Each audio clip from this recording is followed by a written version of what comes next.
Demonstrators clashed with police in Brooklyn Center, Minnesota for a second night in a row as they continue to demand justice for 20-year-old Daunte Wright, who was shot and killed during a traffic stop. As many as 40 protesters were arrested after they defied a curfew order and launched fireworks at officers. Police responded with flashbangs, tear gas, and rubber bullets. It comes as newly released body cam footage shows the moments leading up to Sunday's deadly shooting. Officials say the officer meant to reach for her taser, but grabbed her gun instead. Omar Villafranca reports on the fallout. My heart is literally broken into 1,000 pieces, and I can never get that back because of a mistake, because of an accident. At a vigil for her son, Daunte Wright's mother remembered him as a funny and playful father.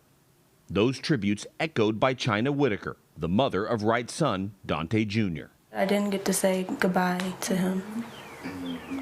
And just to see him again. As darkness fell on Brooklyn Center, clashes between protesters and police continued outside their headquarters.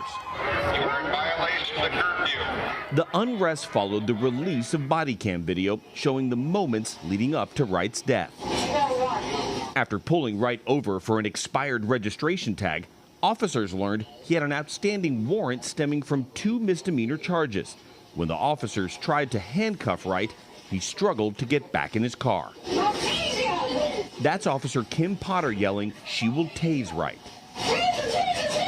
But instead, she's holding her gun, which she then fires. Wright traveled a few blocks before crashing into another car. He died at the scene. Brooklyn Center Police Chief Tim Gannon. From what I viewed and the officer's reaction and distress immediately after, that this was an accidental discharge that resulted in the tragic death of Mr. Wright. I needed to be transparent, and I want to be forthright.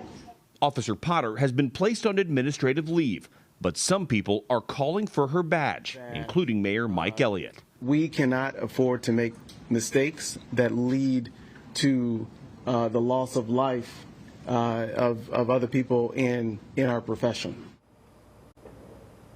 So Omar is joining us now from Brooklyn Center, Minnesota. Thanks a lot for joining us, Omar. What's it like in Brooklyn Center, today after the arrests? Well, the protests have cleared out for right now, but you can see behind me that the National Guard is still here, and there's still the concrete barricades and the fencing that are still up. The street sweepers have come out and kind of cleaned up all of the mess and debris that was left out here. But the question is, will it happen again tonight? We're just going to have to wait and see. So, as you know, Omar, the mayor of Brooklyn Center, Mike Elliott, was on CBS this morning, and Gail asked him what justice for Daunte Wright looks like in his eyes. I want to play what he had to say about that. What I can say after my conversation with Mr. Wright's father is that justice looks like full accountability under the law. If you kill someone in any other line of work, you are at the very least going to lose your job. And so my position has been that, I do believe that the officer should be fired. I do believe she should lose her job.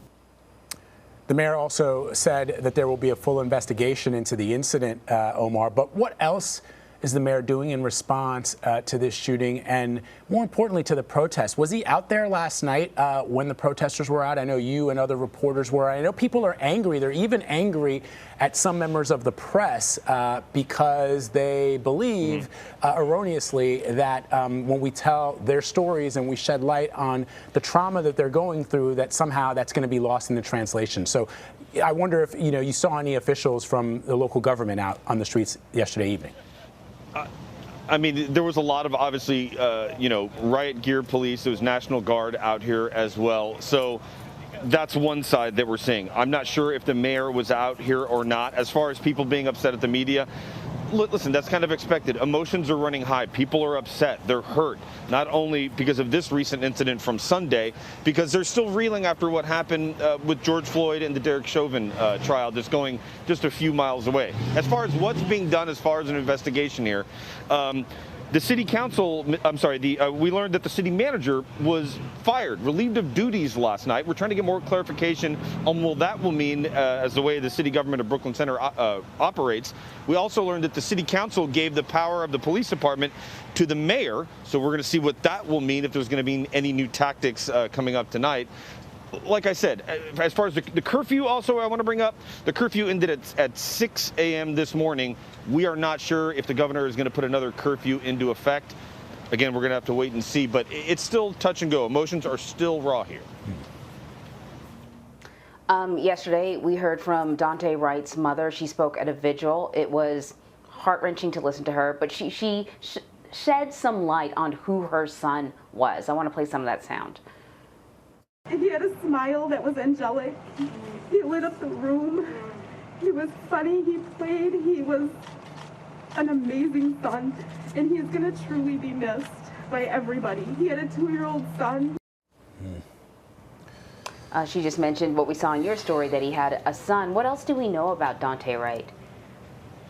Well, his brother, his older brother, also spoke at that vigil that we were at, and he was saying that the brother's saying he's hurt. He feels hollow that now his younger brother is gone. He said that his brother was always smiling, always joking. That's a brother relationship. And there's pictures that are floating around possibly of Daunte Wright. He's 20 years old. A lot of people that we've talked to have said it's a 20-year-old being a 20-year-old. So what that means in the conversation, and in the coming trial, we'll have to see. But it'll be interesting to see what happens. Yeah, let he who is without stone cast the first stone. All right, Omar, we got to let you go. Thank you very much for your reporting. We appreciate it, my friend.